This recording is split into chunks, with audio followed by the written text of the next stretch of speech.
Ok sportifs, ça y est, la saison des crosses a repris et nous nous retrouvons aujourd'hui pour les quarts de finale de cross, plus communément appelés les régionaux de cross, et je vous emmène avec moi sur ma course afin de vous la raconter plus en détail. Vous me suivez?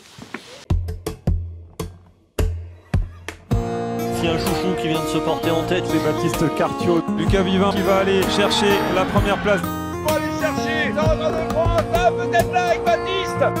Lucas il a pris un gros truc. C'est quoi ce truc de barjot? Les régionaux de cross, passage obligatoire pour espérer se qualifier aux demi-finales et enfin à la finale qui n'est autre que les championnats de France de cross. Cette saison, je compte bien participer aux France de cross sur cross long. Eh bien oui, je ne suis plus junior, il faut ainsi à présent se frotter au grand et c'est ce que je suis venu faire aujourd'hui en traversant l'île de France pour me retrouver à Vers-le-Petit, là où tout ne se passe pas exactement comme prévu. Les gars, il y a notre tente, elle est là. Elle est dans l'eau et il y a un sac dedans, c'est la sauce. Putain, le naufrage de ACPA quoi. Oh là là. Non mais elle est vraiment là. Ouais, la tente est complètement en train de se faire la malle dans l'eau, mais ne vous inquiétez pas, Philippe a de quoi noyer son malheur. Lève. Bon allez, un peu de sérieux, nous avons quand même une course à faire. Très attention, le terrain, c'est un mixte de bitume avec des petits tapis dessus. Oh l'enfer. Ouais. C'est un mixte de sentiers et surtout de champs de labour où les sangliers sont passés. Mais c'est vrai, les sangliers sont passés, donc il y a des trous partout. Donc les pointes elles vont prendre cher quoi. Ah ouais. Bon allez, on va aller repérer tout ça. À ce qui paraît, c'est un circuit pas terrible d'après Philippe. On va aller voir, on va aller voir. Vous êtes en train de me dire que ça c'est le départ? Oui. Le boulodrome là? Ouais, je te le dis dans les yeux. Dans les yeux? Vas-y. Dans les yeux. C'est ça, c'est le départ. Ah ouais, on est clairement sur un boulodrome. Regarde comment ça se resserre direct. Il y a encore un cochonnet là ici. Va falloir partir comme un zinzin là, dis-moi Cougnette. Et oui, il va falloir pointer. Pointer. Et le départ, 83 mètres de départ. Comme cross, excellent. 83 mètres.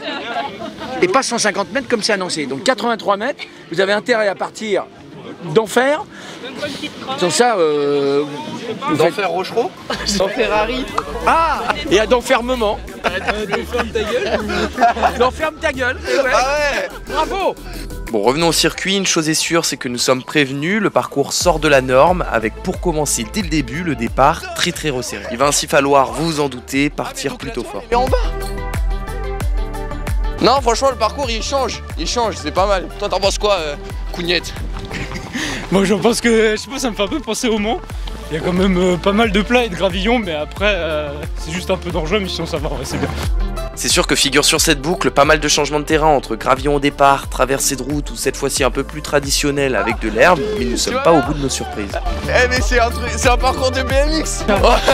Ouais, c'est trop drôle. La partie commune entre les boucles possède beaucoup de changements de terrain. C'est l'extension de la grande boucle. On a vu que globalement il est pas très large. La chaussée n'est pas très large. Là si tu veux doubler, bah tu risques de tomber, donc faut faire gaffe. Mais on va voir ce que ça donne. Waouh! Oh waouh! Ouais, et faut faire gaffe aux appuis aussi. Mais regardez, c'est quoi cette chaussée? Mais vraiment, on dirait. C'est mi-chemin avec un trail, on dirait, franchement. Bon, donc là, cette extension de la grande boucle, en fait, on va la faire qu'une seule fois, étant donné qu'on a une seule grande boucle. Et oui, pour le cross long, nous allons dans un premier temps commencer par parcourir une petite boucle, puis deux moyennes, et enfin une grande boucle qui n'est autre qu'une petite extension ajoutée à la moyenne, à savoir ce demi-tour. Bon, le problème ici, c'est qu'au long du parcours, on est amené à traverser des routes. Et donc là, ici, c'est bizarre. Ouais, là, ici, ils nous ont mis des tapis de banc pour qu'on puisse rejoindre les doubles du parcours. Serviette de banc pour traverser. Un budget très limité à Vers-le-Petit, dis donc. Un parcours hybride, route et cross. Ouais, le parcours est vraiment original, il ne possède même pas une once de dénivelé, c'est ainsi sur un parcours super plat que nous nous apprêtons à effectuer nos 8 km de 150. Un petit pont là. Ils ont pas mis de tapis de bain ici. Donc là, la ligne d'arrivée là. Allez, ça y est, nous avons repéré l'intégralité de la boucle. À présent, il est temps de se préparer. Donc on met du 9 quoi. Bah tu mets du 15 devant, du 9, du...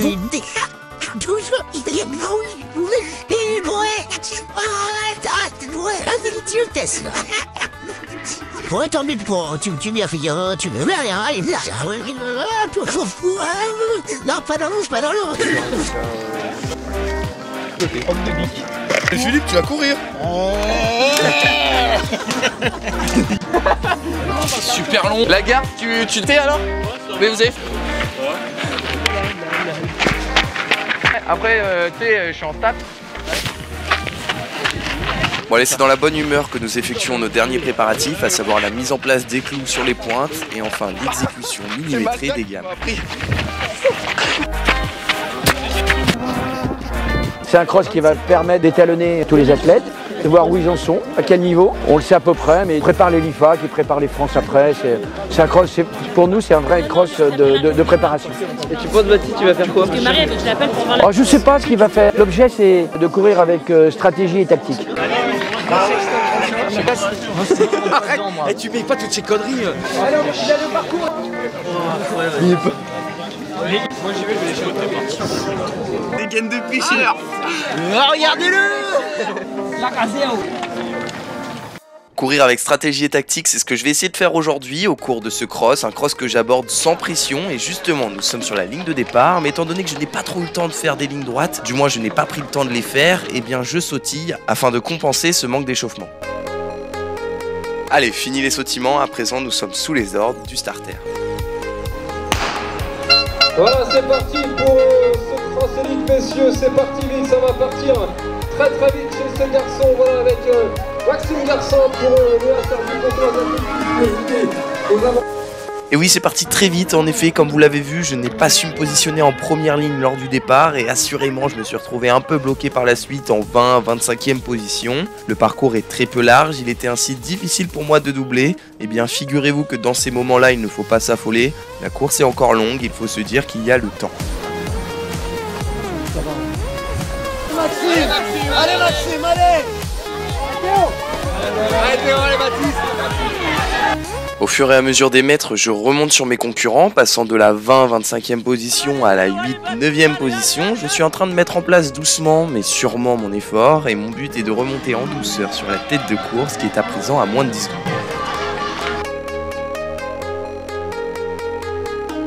Après le passage des bosses bien casse-pattes, nous entamons la longue partie rectiligne qui nous ramène sur le début des boucles. Nous sommes donc sur le point de terminer la petite boucle et la tête de course n'est plus très loin, je les ai en ligne de mire. Pas sincèrement, vers le petit, autour de Laurence Budelot, son maire et ses adjoints, ses équipes également, le club de l'Essonne également, alors que passe de l'autre côté, ça va Baptiste. Allez Baptiste, allez. Nous entamons la première des deux moyennes boucles à effectuer, je suis en train de les recoller, d'abord un, puis après il faut aller chercher l'autre, le premier de la course, qui est plus difficile à aller chercher. Il s'agit de Riyad, un athlète avec qui j'ai déjà couru à Houille lors de mon 10 km, celui-ci avait fini en 29 minutes 33, donc autant vous dire que je savais que c'était un gros client, mais il y a quand même moyen de terminer devant, donc je prends mon temps et grappille mètre après mètre pour le recoller. Allez, il est pas loin de moi, allez. Allez, c'est bien, accroche-toi, allez. De retour au niveau des bosses, cette fois-ci, étant donné que nous sommes sur la moyenne boucle, nous allons bel et bien effectuer l'entièreté de ces bosses. Et étonnamment là-dessus, je reviens bien sur lui et viens finalement faire la jonction. Une jonction qui fait du bien, même s'il paraît bien facile. En effet, durant la course, il me parle. Ouais, il y a zéro blague. Je n'ai encore jamais vu ça sur une course et je comptais bien vous partager cette anecdote. En gros, pour les curieux, il me demandait si j'étais bien et lui, il disait qu'il était facile. Et bien, écoute, c'est ce que nous allons voir par la suite. Quoi qu'il en soit, nous en terminons avec notre première moyenne boucle et entamons donc à deux, foulée dans foulée, la seconde. Une seconde boucle où Riyad a décidé d'accélérer, il creuse l'écart, il est parti d'un coup, je n'ai vraiment pas pu m'accrocher dans sa foulée, étonnamment il a pris presque instantanément une dizaine de mètres, maintenant j'essaie de tenir même s'il est vrai que ça aurait été plus simple d'être au chaud dans sa foulée. Ceci étant dit, il ne faut pas lâcher, il ne faut pas s'endormir car peut-être qu'il a fait un coup de bluff, auquel cas il finira par craquer et ainsi je pourrai peut-être récupérer la tête de course. Vous l'avez compris, en gros tant que la ligne d'arrivée n'est pas franchie, tout peut arriver. Malheureusement, le fait que je cours tout seul me fait ralentir un petit peu. En effet, après avoir eu une moyenne aux 4 premiers kilomètres en 3 minutes 11, et bien le 5e kilomètre est lui effectué en 3 minutes 22. Il faut que je me ressaisisse et relance. Baptiste, allez, tu raccroches, allez. En attendant, juste derrière, nous avons Elliot Bidet qui a fait l'effort pour lâcher ses concurrents et il pourrait bien revenir sur moi. Raison de plus pour ne pas lâcher. Allez Maxime, allez. Nathan, arrête de te toucher. Allez Nathan, arrête de te toucher, allez. Allez, nous nous apprêtons à entamer la dernière boucle et il s'agit de la grande boucle et Nathan a en effet un peu de mal à avancer aujourd'hui, il n'est pas vraiment en canne, mais il va tout de même s'accrocher pour aller au bout de son effort. On va le faire après, Nordine, on va le faire après, vas-y, t'inquiète pas. Alors, Nordine, maintenant, vas-y. Allez, il reste maintenant l'extension de la grande boucle. Et ça va être terminé. Attends, chacun son tour. Voilà, Nordine, s'il te plaît. Lève les bras, Nordine, on dirait. Allez, Baptiste, allez. Allez, Baptiste, allez. Allez, Jackie, en Master 7, Axam. J'aperçois grâce au demi-tour que ça va être difficile de récupérer Riyad car durant les bosses je vois qu'il a pris bien encore 10 mètres d'avance supplémentaire. De plus de mon côté mes jambes commencent à piquer, musculairement ce cross est violent car il est bien sec donc les chocs sont bien plus importants que sur un cross boueux. Pour autant, je ne lâche pas mon effort, entame l'extension de la grande boucle et il faut se dire que certes, ça ne changera certainement rien à ce résultat au fait que j'accélère ou pas pour aujourd'hui, mais pour autant, il faut se donner jusqu'au bout afin de bien travailler. Assurément, ce cross n'est qu'une étape avant les championnats de France de cross où là, l'objectif y est présent.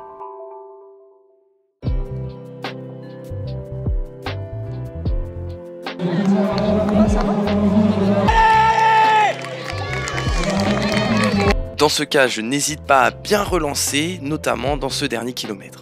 Allez Baptiste, allez. Allez Baptiste, allez. Petit tour à toi.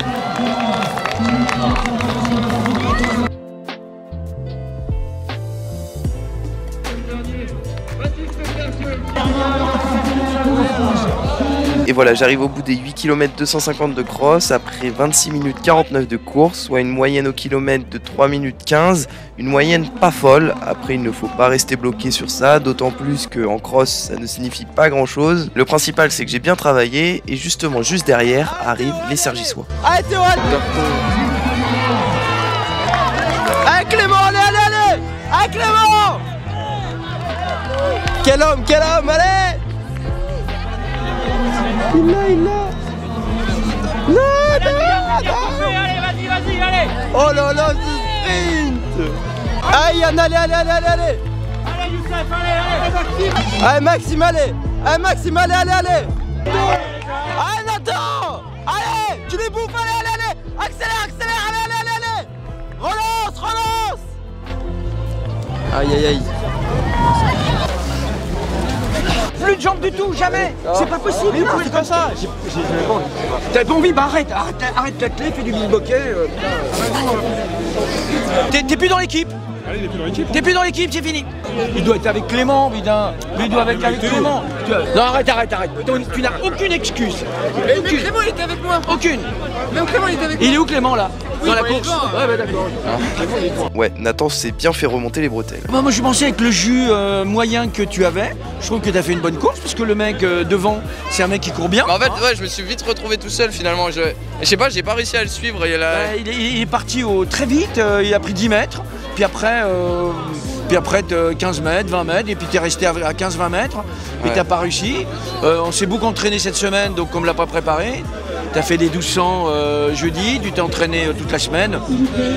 C'est Olifa qu'il faudra être costaud. Olifa, on va faire un peu de jus. On fera du jus pour les Lifa, c'est normal. Rendez-vous dans 2 semaines à Verneuil, mon chéri. Parfait. Hein? Ouais.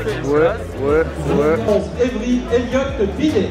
Deuxième, sous les couleurs de l'EA Cergy-Pontoise, Baptiste Cartiot.